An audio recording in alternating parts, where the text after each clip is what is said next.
Hello, everyone, and welcome to the On Air podcast with your hosts, Stephen Hudson, Paul O'Flaherty, and David Gall.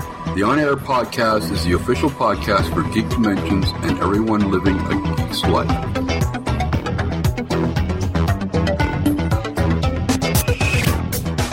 Good evening, everybody, or good day, depending on when you actually get around to listening to the show. It is the Geek Dimensions podcast, and we're back with a full... Why would you say that? Well, they might not listen. Whenever you get around to listening to this show, like, fuck you, we're doing you a favor for recording this thing. At least you could do is get around damn well listening to it. I was trying to be polite. Be condescending to our listeners right off the bat. Okay, that, my friends, is Paul O'Flaherty, my podcasting buddy from way back, who's got to be the most opinionated Irish American that you could possibly know. Squeeze me. Do not make me come up there to Canada and beat the living head off you. I am not Irish American. I am just Irish. Born, bred, raised on that side of the Atlantic. I just now happen to be living on the U.S. side of the Atlantic. As an Irish American redneck. As an American citizen, are you not? No. I thought you were going for your citizenship. I have a green card. Oh, okay. Whoa. So you're not even Team America. I don't know if I can support you anymore. Oh, and that folks. I don't know if I can podcast with somebody who doesn't support me. This is Team America. And then the Canadian. Yeah. This guy. And on the Team America side is David Gall, our good friend down in Alabama. Also in Alabama. Different part of the state than Mr. Irishman there. He's about 3 hours north of me. Yeah, 3 hours north? 3 hours north.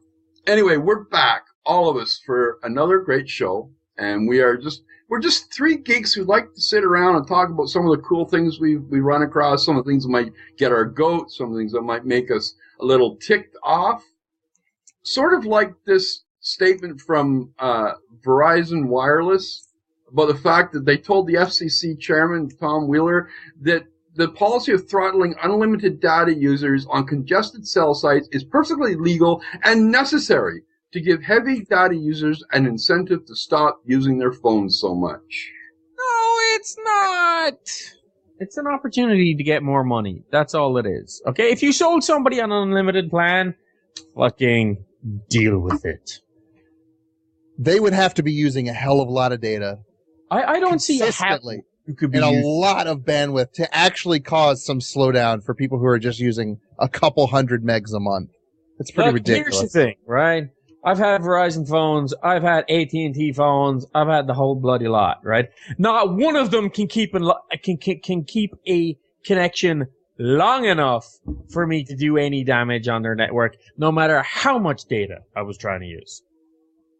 Well, okay, here's the thing. Like, what's the average data? Like, I'm saying average, but, like, I'm used to the desktop, and like, doing gigs a month is not really that hard. But when you're on a cell, whether it be on a tablet or on your smartphone, what kind of averages do people kind of get for data transfer? Like, what's the average? These would have to be people who have essentially nixed their home connection in favor of just like an LTE hotspot and just using it for everything. But I mean, how many users could that possibly be? Not many. They really couldn't be all that many, and definitely not enough to cause the kind of congestion that they're talking about. I mean, my wife is I would consider her to be a heavy user. She doesn't top out more than a couple of gigs.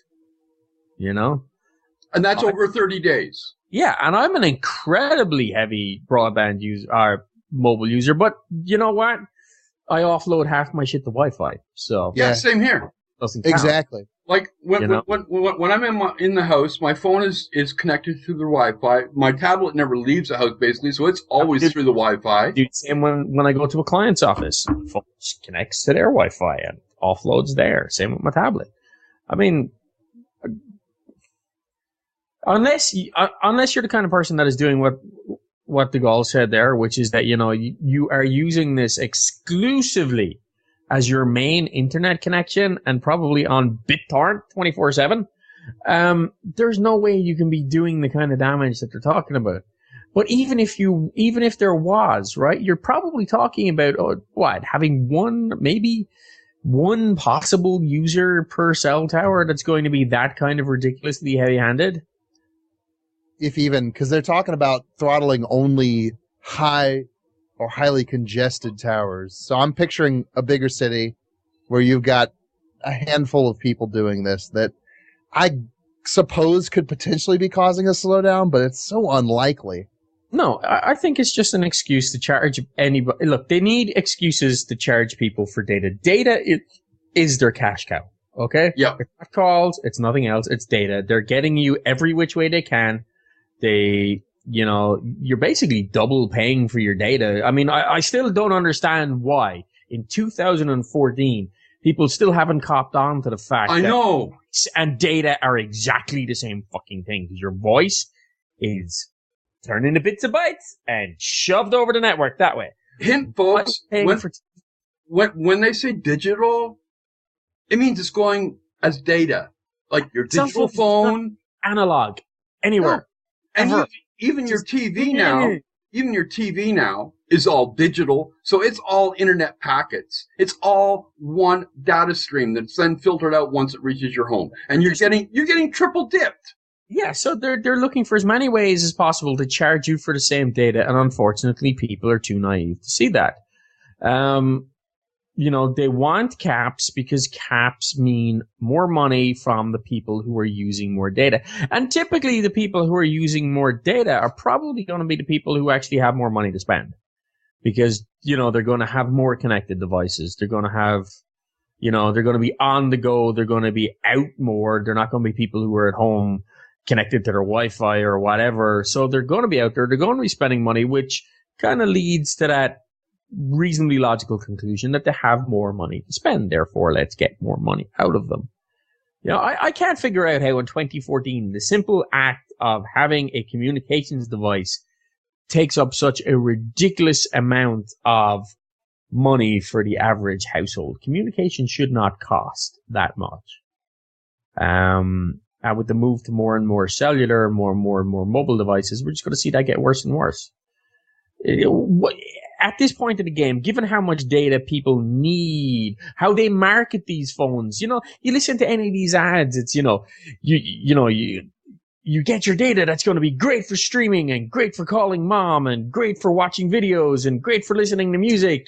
But what we're not going to tell you is that if you actually do all the stuff that we talk about in our ads, you're going to be one of these users who is throttled. Yep. They can't have it both ways. They can't tell you can do all this great crap and then want more money for it. Yeah, I've seen some people like T-Mobile where they offer the ability to stream just music, at least, unlimited, where they'll give you free Pandora and free Spotify and free, to where your specifically music does not count up your data ticker.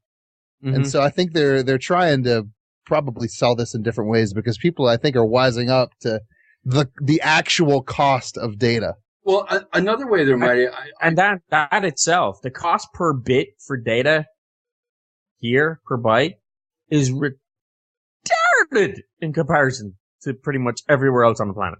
Oh, yeah. Like what we pay up here for bits is just insane. But but the cost of transferring this data continuously goes down. But but we keep getting charged more. You know what it is? Greedy ass fuck motherfuckers. Yep, it is. But here's another interesting one. I'm going to sort of skip around here a little bit.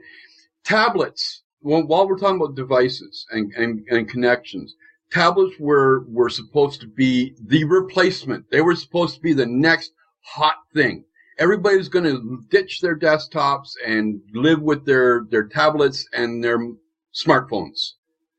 Yeah, tried that, didn't work. And pretty much the people that were going to buy tablets have bought tablets. And because PC tech is at the point where you can go spend $400 on a laptop that's going to be able to last you 10 years, there's no real reason to upgrade to the latest and greatest. And that's only going to become more and more the case, especially with phones. Honestly, I'm still waiting on a phone that doesn't have a shitty battery based on tech that's 15 to 20 years old. I want a battery that's going to last all week without charging. And until they come out with that, I don't care enough about losing a couple grams of weight off my phone or getting a half-inch bigger display. It's just, these aren't real improvements. But Slightly up resolution is not enough. But DeGaulle, the thing is, you're going to be able to get sapphire glass. Oh, God. Sapphires, man. Like, my desk isn't hard enough to... I would bang my head against my desk if it wasn't so far away. I hate it, though. That is not an upgrade. Thinner and lighter is not an upgrade. A couple, 100 megahertz... They'll tell you that it's not just an upgrade, it's innovation. Yes. And what I love about their innovation is how, their innovation has now figured out that one screen, that having one app open at a time is not enough anymore. Yeah. Yes. You know where this is going? Oh, people? Yes. Facebook is sliced off Messenger. And apparently... No, stop. Either you didn't hear me right or you're trying to make a segue that just doesn't work. Okay, well then what would you... No, I'm talking about the fact that, on the desktop PC on your laptop, you can have multiple apps, you can have them all open all over the place. And now we're seeing that, and coming into... Like on the Galaxy, you can multitask apps where you can have multitask split apps. screen. You can have more than one app open at once on screen. And was there word that this is coming to iOS too? Oh, I'm not surprised. I haven't heard that, but that wouldn't surprise me at all. It's about time. Although, honestly, I use a laptop. I use a desktop. I need a phone to make calls, to text, and listen to music. That's it. Someone tell me how being able to multitask, like with split screens on a phone, even makes fucking sense. Dude, it is so sketchy. Okay, so for instance, I've seen it on the GS5. I've been able to poke around. And so basically you're relegated to two very, very small windows of like a browser and a music player, just a messenger and a browser. Honestly, I'd rather just flip in between full screen versions of the app. Yeah, but we're talking about phones there. I mean, this original article was about tablets. Yeah, it makes more sense on a tablet. You can talk about phablets. I mean, what's coming out now is 6.5 inches. Is Samsung's next one 6.5 inches? That's just ridiculous. What do you do with that? I don't know how you get it in your Hodson. We don't want to hear about what you do. Okay, we're talking about tech. Oh, come on! I want to talk about Katie. I don't even want to know. I'm going to guess that she'd be disappointed with 6.5 inches. Yeah, no, actually, a funny side. I don't know whether you noticed on my Cranky Canucks Twitter account. I actually tweeted to her that we had talked about her on this podcast a couple times and invited her to join us. And she turns you down. I haven't heard anything back, so I imagine it's a turn down. But I just thought it'd be kind of cool to have, Katie Sackhoff sitting in here. I want to tell her that your next one will be 12.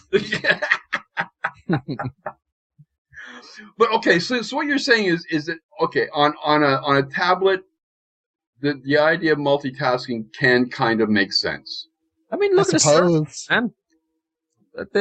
The Surface really isn't a tablet. That's not fair. That's a laptop in disguise. I think that's a different product than like. But that's what they're marketing tablets to us as all along. The only device that you'll ever need to do everything that you do on your tablet, and it's always been BS. It's just been. It's the only device that people who don't actually use a computer will ever need. I guess that's a true statement. But if you are, I don't know, working in some kind of professional environment, or you're in an office, or you're a gamer, or you're a photo editor, you actually use a PC, it's nowhere close to a replacement. I just don't understand this. I think before you joined the problem that they're having is that they can't sell them. That's why we're seeing a decline. Yeah. It's not that they can't sell them, but those who have them, there's nothing new. There's no incentive to upgrade. I mean, I've had my Nexus 7 for quite a while now, and I don't see any reason to change to a new tablet. The only reason I would upgrade get a new tablet. They're not making them fuckers anymore. I wish they would, by the way. I've been waiting on the refresh of the 10 in Yeah. hopes that would be the last tablet I would probably realistically purchase because my Nexus 7 is awesome. The only thing I don't like about it is the small screen. My mistake, though. My only problem is, like, I have the Acer A200 that will never see an Android OS upgrade in its life. Well, you see, the public service announcement from the Geek Dimensions podcast, if you're buying Android, you must buy Pure. Okay? Exactly. It has to be stock Android. Yep. Otherwise, don't bother. If you go out and buy a Samsung tablet or you buy an Acer tablet, we will come down there and smack you with it because you made a mistake. You did. And it's even worse on the phone side of things. I mean, you're buying into the version of Android that has not only been mucked by the manufacturer, but also then on top of that mucked by your carrier, to where you're gonna have like someone is actually gonna use the AT&T Navigator over Google Maps. I mean, I fucking hate that shit. I do. I do. Okay. Nexus or bust. Speaking of hating that shit, this is one actually that Paul, you can give us a real direct input on. But apparently Microsoft has lost a key court case that could result in being forced to give U.S. authorities access to its overseas data centers, specifically in Dublin, Ireland. Yeah, that's probably going to turn out to be not possible for them to comply with, no matter what the court order says here in the U.S. And the reason being is that there's a lot of data. I can't remember the name of them off the top of my head, but there is a big data protection treaty between the U.S. and the EU, which governs the transfer of data between both with respect to the citizens of the EU. Now, if the U.S. government makes Microsoft just hand over data of European citizens, that's going to be in major violation. And that's going to cause, well, not just a few feathers to be ruffled, but that's the kind of thing that gives Chancellor Merkel wet dreams about, canceling treaties with the U.S., trade agreements, so on and so forth. So that could be kind of hot water. I would agree with you if Microsoft was based in the EU. I think because they're in the United States, the government's going to find some way to strong arm them into giving them what they want. And it's not really going to be up to Microsoft. And of course, if Microsoft had it their way, they wouldn't have to do this. The potential is this, right? That either one, Microsoft will not be allowed trade in the EU. Okay? Which, with Germany probably being the strongest political state in the EU right now, which also has a very pro sort of Linux open source stance in terms of dealing with things. The fact that Microsoft is not the EU's darling has gone through many antitrust negotiations. This would be a perfect thing for the EU to either tell them as an example. Yep. Because they need to start laying down some rules here to sort of keep the US in check. Because the US is way overstepping its boundaries in terms of stuff like this. As an example, they'll either say, right, well, either you can go ahead and do this and Microsoft will not be allowed to operate here, or Microsoft as a company will face massive fines for complying and handing over all this EU user data, which will basically be seen as a massive privacy breach. Okay, now Microsoft did, after this decision from the judge, did come out and say that this order would set a dangerous precedent. If the U.S. government prevails in reaching into other countries' data centers, other governments will be sure to follow, wrote Microsoft General Counsel Brad Smith in the Wall Street Journal. One already is. Earlier this month, the British government passed a law asserting its right to require tech companies to produce emails stored anywhere in the world. This would include emails stored in the U.S. by Americans who have never been to the U.K. Now, here's the thing. Imagine if the Brits actually tried to do that. Can you imagine the political firestorm? here, the shitstorm that it would bring up. Oh yeah. They wouldn't stand for it. They wouldn't allow it. And, you know, that's basically what we're saying, is that that's what the EU needs to do with regards to this court ruling, is stand up and say, look, enough. This is getting ridiculous. There's a reason we have these agreements. There's a reason we have these trade agreements. There's a reason that EU citizens' data is kept, you know, in the EU. And there's a reason that the EU does not have access legally to American citizens' data. And unless you got, you know, everybody's just need to back the fuck away and stay out of it. And this court clearly didn't give a lot of thought to this. I really don't care. But what I do think will happen is this will obviously be appealed, and this will go on and on and on. Because again, this is a district court judge. So this will be appealed. This will be, hopefully somebody with some sense. It'll probably make it to the Supreme Court is where it's going to make it. Because there's actually a lot of tech and software related cases ending up in the lap of the Supreme Court this past year and heading into next year. So there's going to be a lot of interesting decisions coming out of them. But one thing I can guarantee you that they won't do is require that music pirates get their fingers chopped off. That's a rough segment. I'll give it to you. I had to work for it. What can I say? But no, apparently there's this musician in Nigeria. Okay, so yes. we kind of got that part figured out. Prince Nigeria. Yeah. Yes. Says she has a quick and easy solution to stop people illegally. Is he going to send me money? Illegally pirating her work. Her version of the so-called graduated response is controversial, but just might work. Cutting their fingers off will stop them. By the time you cut off two people's fingers, others will stop. All right. Well, that's fine. You know, we can implement that. We can start cutting off pirates' fingers. If we can also cut off body parts from musicians who that suck. either A, that suck, or B, are smug and self-important. C, think they're famous even though nobody's ever heard of them. And D, most importantly, the only way they cannot have a body part cut off is if they have created a completely original song or track that does not build on anybody else's work in any way, shape, or form.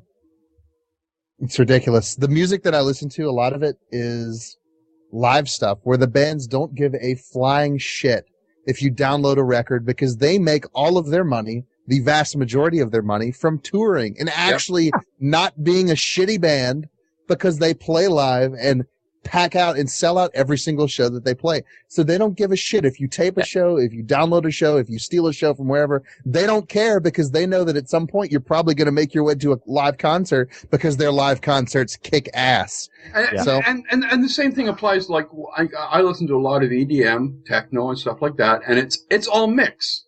It's all mix of other people's music recreated into something new. You know, so your point is valid, Paul. Like, give me a musician who doesn't, you know, ride on the shoulders of someone before him, and we'll I'll start have to find it for you, and I'll give it to you tomorrow when I dig it out. But there's a wonderful TED talk done by I can't even remember his name, but he's some famous DJ musician guy, and he breaks down how music is just like used over and over and over and over and over again. And he takes just one sample from one song in the 60s and shows how tells a story of just some of the ways it's been used. It's been like used in like over 800 tracks or something, but he just like deals with like about 8 or 9 of them, and it shows all the different ways that possibly even these artists aren't even aware that they're reusing it. Yeah, you know? Yeah. Definitely. I've seen the one that you're talking about. And honestly, it just basically comes to the point that there are only so many notes and only so many chord progressions that are there's not really any that are going to be 100% unique, because at some point, somewhere, somebody's going to use that same progression. Yeah, it's like the amount of times that, I'll put on Pandora or whatnot and I'll be, bopping along, and you know how you hear the first few notes of a song and it registers with you and you immediately start singing with it? And I'll get caught out because it's not the song that I thought it was. Because the beginnings or the riff, something is just so similar. And it's hard to be original after Shakespeare. There's only two types of people in the world, and those that hear the intro to Under Pressure and think that it's either Under Pressure A or B Vanilla Ice. And we can just use that. We'll divide them up. We'll murder the people who think it's Vanilla Ice. And that probably would stop piracy too. That would probably stop a lot of piracy, yeah. Well, while we're talking on originality, Ghostbusters 3 might be all female. They're all old. A reboot. Everybody that was in Ghostbusters is old. I know everybody that was in Ghostbusters was old, but was old and is now either dead or very old. Or very not in acting shape. Speaking of, well, anyway, I'm sorry. Go ahead. I'm just like, okay, if you're going to reboot the Ghostbusters, just reboot the bloody Ghostbusters. Give it a new cast, the whole lot. But don't... How do we get from 4 guys to 4 women? 4 guys, by the way, who had no family, no kids, no children in the TV series, right? In the comic books, in the original cartoon series. They didn't have offspring. They were all too fucking retarded scientists. Offspring. That's one of the problems they're having with the Expendables movie that they want to do. Yeah, but what it is they're trying to figure out who's married to who that we don't know about in the Expendables and can kick ass. So they're trying to make that connection as well, and it's not. My wife said it to me the other night. We were discussing this whole Ghostbusters thing, and she said, "Look, sometimes you just don't reboot something. Yeah, sometimes you just don't go near it. You just leave it alone, well enough alone. Don't ruin the memory. Yep, do something else." Well, I don't even think that the Ghostbusters is honestly even worth rebooting. I know that's like apparently geek heresy, but I mean, goddamn, rewatch those movies. They suck. I know. Paul. I'm sorry. I have to agree with David. If I could get through the screen. I have to agree with David on this one. I really do. Sorry, I just have a soft spot for old Dan Aykroyd and Bill Murray stuff, Ghostbusters, Spies Like Us, stuff like that. The Dan Aykroyd and who else was this? Chevy Chase was in Spies Like Us as well. I've got a soft spot for all those old movies there. Okay, there is no actual way to segue into this one. I just found it absolutely hilarious. But apparently the Thailand Board of Film and Video Censors has blocked the local release of the video game Tropico 5. Why? It's too much like a military coup that was recently experienced. And they feel that this would cause civil unrest to have their citizens playing a digital representation of a Cuban dictator that, I mean, it's a total joke of a game. The whole thing is satire. Man, I was a couple of weeks ago on NPR. Thailand apparently has had like 5 or 6 coups in the last 30 years. They go through some sort of a military coup, like on average every 5 or 6 years. I mean, this game is just preparation for what's going to happen anyway, right? That's true. And apparently they've been cracking down on other stuff. Do it right. They were cracking down on social media. They blocked Facebook for a certain time because people were bitching about the new government. So it's apparently pretty heavily criticized. Well, Paul, you know that you know Duncan Riley. Yeah, he's in Thailand. Yeah, that's right. Actually, yeah. And so I sort of keep an eye on what he's doing because I know that area is really rough. So why didn't we get Duncan on to give his opinion on this? I'll see what I can do. It's an excellent idea. Now, do you know any Chinese? I asked that. Battlefield 4, same deal. Chinese government didn't like EA's expansion pack for Battlefield 4 called China Rising. And they feel, quote, this content endangers national security and is all about cultural invasion. So they blocked it too. Same deal. Happened in Russia with the Sims. It was either the Sims, the new Sims, I think. Or was it Sims 3? It might be the new Sims. Because you can be a gay couple. It's dangerous precedent this sets. Next thing you know, U.S. politicians will be blocking educational games because they teach you to think. That is a problem. Okay, we're going to just end this one out. That's on America, by the way. Yeah, I know. I know you're not much into Twitch, Paul, so I guess this is more of a discussion with David and myself, but if you've got any thoughts, please do jump in.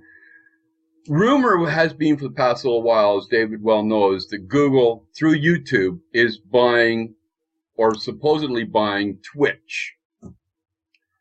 Now, in the past couple days, there's been a couple things that have happened that kind of suggest that, you know, the table is being set for the players to come and pay the piper. Number one, Justin TV is now closed. Two, Twitch has revamped its entire video on demand service for broadcasters.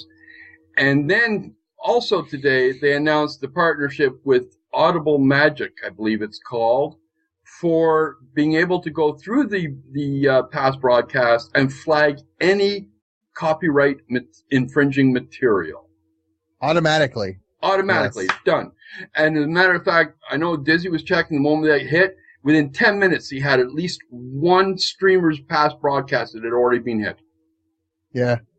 I like it. I like the ham-fisted approach to blocking content. Instead of like muting the copyrighted content, they just say fuck it and they just block an entire 30-minute section of your video and just mute it. Yeah. Which is kind of not the most elegant approach. I hope they at some point edit that to something a little bit more.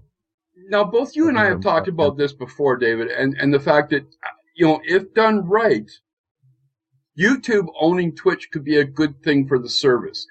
But it doesn't look like they're doing it the right way. No, they're definitely adopting all the negative things that people bitch about from the YouTube side of things instead of adopting the YouTube's legendary stability and the fact the ability to watch with any internet connection from absolute shit dial-up and you can watch a YouTube video and stuff that you can't do on Twitch VOD. So I don't know. There's a lot to this. Still nothing is confirmed. It definitely is looking good in terms of them. It's what it sounds like to me is that Twitch is fulfilling, like you said, they're fulfilling requirements. Yep. These are requirements. In order to be a Google service, you got to do this, and this, and this. And Twitch is just making it happen. Let me play here. Okay. All right. Because I don't have any skin in the game. Okay. So if you're complaining that, you know, Twitch is now blocking like a half hour of your thing because of music that's going on,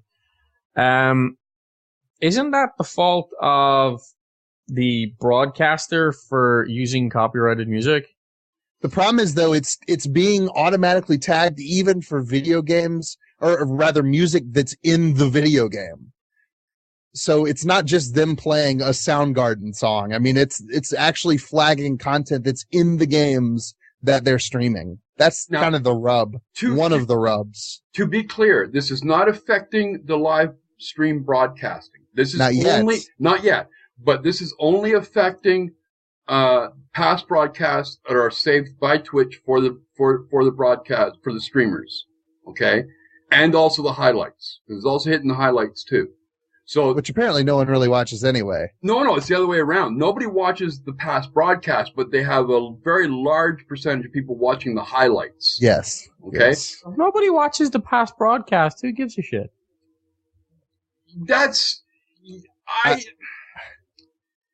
Go ahead. There's people on both sides of the fence. That's the thing. A lot of streamers don't give a shit because it's not a huge deal. So what? Block out a VOD. I don't care because my broadcast, the meat and the bread, the meat and potatoes is my live broadcast. But even Total Biscuit I think it's a seg though. Yeah, exactly. Total Biscuit said, if you are so worried about this, understand, not the people that are getting upset about this happening are the old guard of Twitch. Okay, the ones that got the easy ride up to the top. The other ones are saying, well, we'll figure out how to make this work. And Total Biscuit said in a tweet the fact that, hey, listen, if this is bothering you, save your broadcast locally, edit it, and then put it up to YouTube. You're fine. Problem solved. I like it. I mean, you have to adapt because Twitch is now becoming more and more of a corporate entity. Yep. And they're going to have to play by certain rules as well as their streamers who want to make a career out of this. So honestly, it just isn't, it's not that big of a deal. There's ways to adapt. Here's to the not other have thing these too. issues. Here's the other thing too, is that the game companies have also got to step up to the play here too, because if game music, okay, music in the game is what's causing some of this to be flagged, all right, the game companies themselves have to step up to the plate and say, stop doing this, because you're affecting our bottom line, and without us helping you and the streamers, you guys don't have a business. Like, Hang on. I have to step up to whom? To Twitch and YouTube, if the deal goes through, say, look, you leave the game segments alone. If you want to go after... Hang on, what if they can't? Like, what if the music, for example, is, let's say it's like the opening sequence in Borderlands 2, right? That music would be copyrighted in its own right outside of the video game. Okay, but see, now... At which point, like, I mean, let's be honest, in the vast majority of video games today, there's an awful lot of music that was elsewhere first. Yeah, I know. There has to be some kind of fair use agreement or some kind of means of being able to stream. Okay, but here's the thing, DeGaulle and Paul, I know this because I looked into it. A lot of the music that is used in a lot, especially indie games, is used with permission from the original artists. But the problem comes is those artists also have third-party publishers who publish their music and retain copyright to a degree. And that's where the problem's coming in. Okay? That's where the copyright... It's not the artists that are getting the copyright infringement. It's the publishing companies. Right? So it's a real mess. But it's not one that Twitch can't overcome. And I think it will overcome because you've got a lot of good streamers out there who will find a way around it. It's just right now, it's kind of funny listening to some of these people moaning and crying about how disastrous this whole thing is going to be. Because it's not. It's just not going to be. Yeah, especially the point where they're willing to move to a shitty service like Hitbox where you've got 10,000 consecutive viewers at any time. I mean, it's absurd. Those services are, by all intents and purposes, dead. And it's kind of just a land of reject streamers and people who are banned from Twitch. But like I said, Twitch is becoming more and more corporate. You're going to have to change the ballgame a bit to keep playing and to make a career out of these. And these are people who have made a career playing video games that are bitching and moaning about it. And that I just don't understand because that's a dream job to be able to do that. With newspapers, they bitched and they moaned and they died off. Those that did not adapt died off. Yeah. And don't get me wrong, there are a lot of Twitch streamers out there who will adapt. They will come back. They will come out of this, and they will probably be the new leaders of Twitch because the old ones will, they won't be able to adapt or for whatever reason. Look, just from the outside, the old ones have two choices. Okay, adapt or watch your revenue stream disappear. Yep. But on that note, let's want to call this evening to an end, this enjoyable evening. I love this. I really love getting together with you two and talking about this shit. But what did you like talking about this shit? Fuck you. But despite that pessimism and nastiness, Paul, have you got anything good for our listeners to walk away with? I will just tell you this. People, no matter what you do online, take everything with a grain of salt, okay? I had an incident today, not so much an incident, but at one of my clients, there was somebody who needed particular qualifications to work for a third-party company, and it didn't have them. And they thought, well, somebody told them, go online, take a test, pay a couple of $100. And they did. That person will now... this isn't one of my clients. It was a third-party company involved with my client, right? That person now will get a diploma in the mail in a couple of weeks' time that isn't worth wiping their backside with. Do your research, people. Just because it's on the internet, just because it looks official, does not mean that it is official. These life learning diplomas are not accredited and are worth dick all to you in the real world. What am I supposed to do with my degree in holistic medicine, Paul? What am I supposed to do? You can wrap it around your penis and have some fun until it falls apart. But it cost me 4 easy payments of $29.99. I paid for it. All right. I'm a certified faith healer. Well, you know what? If we're going to have that, hold this up. I, an atheist, am a certified minister with the legal right to perform marriages in the United States, and I have performed marriages in the United States. That's incredible. It reminds me, I had a buddy who's an official Dudist monk from the Church of Dudism, and you could pay. Yeah, you could pay. You take a quick test, and before you know it, you get a certificate, and he can now perform marriages as well. It's amazing what you can do by throwing money at something. Like, Yeah, really. I bought my certificate of ministry. Okay, and then in order to comply with the law here, I had to have a letter from the church stating that I was in good standing with them, which was also solved by throwing money at the problem. I also have one of those really special parking passes that lets me park basically anywhere, as long as I can say that I'm on church duty or ministerial duty. Oh, nice. Which you are, of course, at a client. You're preaching the word, the Gospel of Cisco. Preaching the Gospel of the Cisco. Bible of Linux according to Torvalds. Gospel of Cisco. All hail the great leader. Okay. Yes. And David, do you have any fine thoughts for? I do. I had a movie. I watched a movie that was pretty damn cool. It's called The Institute, and it's about this game that was made in San Francisco, like one of those alternate reality games. And essentially, it was the most well-coordinated and well-thought-out game that I have ever seen. And the Institute documents this crazy phenomenon and these people who were inducted into this crazy game without knowing what the hell it was. And it's just an incredible story. And it's a movie called The Institute. It came out in 2013. And it's awesome. You should watch it. One last thing. Sharknado 2 or you're a loser. Thank you very much. Oh, shit. Okay, I know myself. I'm kind of late to the game with some stuff. And I know, Paul, you've used ifttt.com before. Yeah. Yes. I actually have started playing with it and OneNote and Feedly and I'll tell you, folks, if you want to be able to really stream a workflow for information, go to ifttt.com.